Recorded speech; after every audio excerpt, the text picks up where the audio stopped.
बापूजी इसी व्यासपीठ पर विराजमान थे और यहाँ बहुत गर्मी थी, लेकिन आप में से कोई हमारी गुरु बहन बिल्व पत्र का शरबत बनाकर लाई थी। बेल पत्र होते हैं ना, उसका। पंजाबी थी वो, और यहाँ गुरुजी बैठे थे और उसने हिम्मत करके कहा, बापूजी थोड़ा सा चख लीजिए ना। तो कहा क्या है?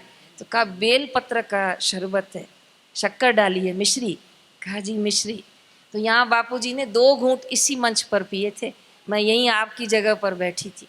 बापूजी को बिलपत्र का शरबत इतना पसंद आया और बापूजी ने कांच खोल के बोला, ये जितने बैठे हैं सबको पिला सकती है? तो कहा बापू इतने सारों को? तो कहा हाँ इतने सारों को पिलाएगी? तो कहा बापू मैं मिश्री तो ले आ सकती हूँ, बिल्व पत्र मेरे पास इतने नहीं है। कहा बिल्व पत्र मैं देता हूँ।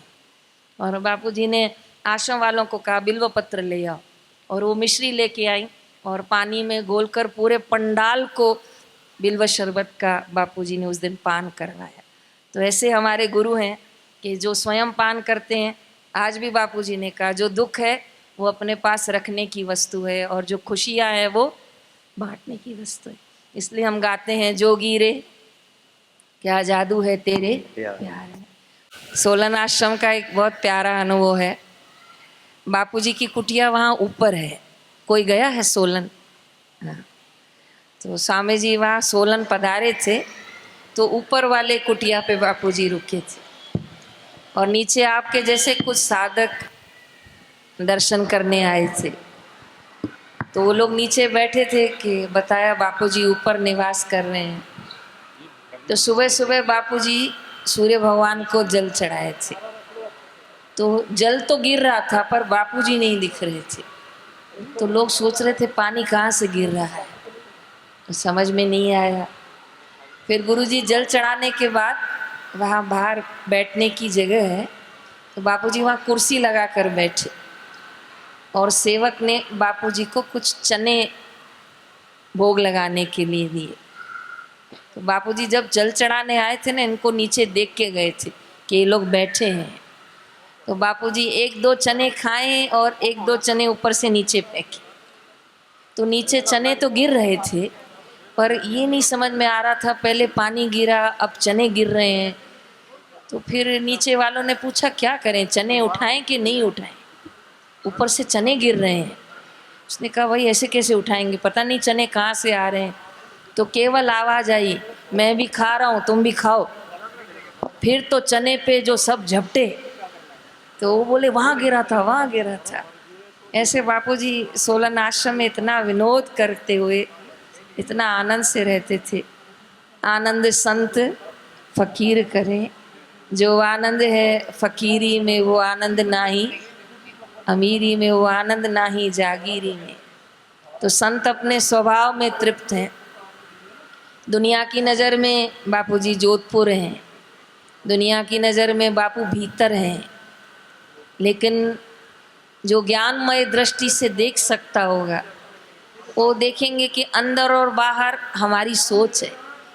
वो ज्ञानी तो सदा अपने आप में है। अमल सदा आनंद में रहो अपने आप। एक दिन कुछ साधक दर्शन करने गए जोधपुर, तो गुरुदेव को उन्होंने हाथ से इशारा किया, बापूजी बाहर आओ, बापूजी बाहर आओ। बापूजी उनको देख रहे थे। आखिर वो बोल बोल कर भी थक गए, बापूजी बाहर आओ बाहर आओ। जब वो थक गए तो बापूजी ने मुस्कुरा के कहा, अरे तुम अंदर आओ। तुम अंदर आ जाओगे ना एक बार तो बाहर और अंदर सब मिट जाएगा। लेकिन बापूजी का अंदर कुछ और संकेत दे रहा था। बापूजी का अंदर का मतलब था कि अपने आत्मा में भीतर आओ, अपने ब्रह्मानंद में आओ। वहाँ आओगे तो फिर ये अंदर बाहर का द्वैत मिट जाएगा।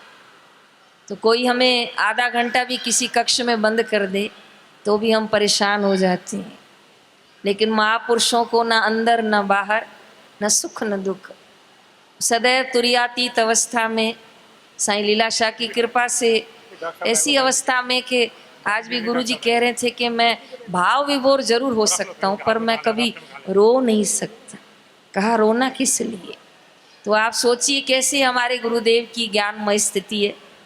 हम उनका चिंतन करके कई बार दुखी हो जाते हैं कि कैसे बापूजी, लेकिन नहीं, वो कभी आप हमारे गुरुदेव के लिए किंचित मात्र विचार मन में नहीं लाइएगा, क्योंकि जो स्वयं अपने आप में तृप्त हैं, जो स्वयं अपने आप में आनंदित हैं, उनको कोई चीज़ बाधित नहीं कर सकती, उनको कोई चीज़ ले पायमान नहीं कर सकती।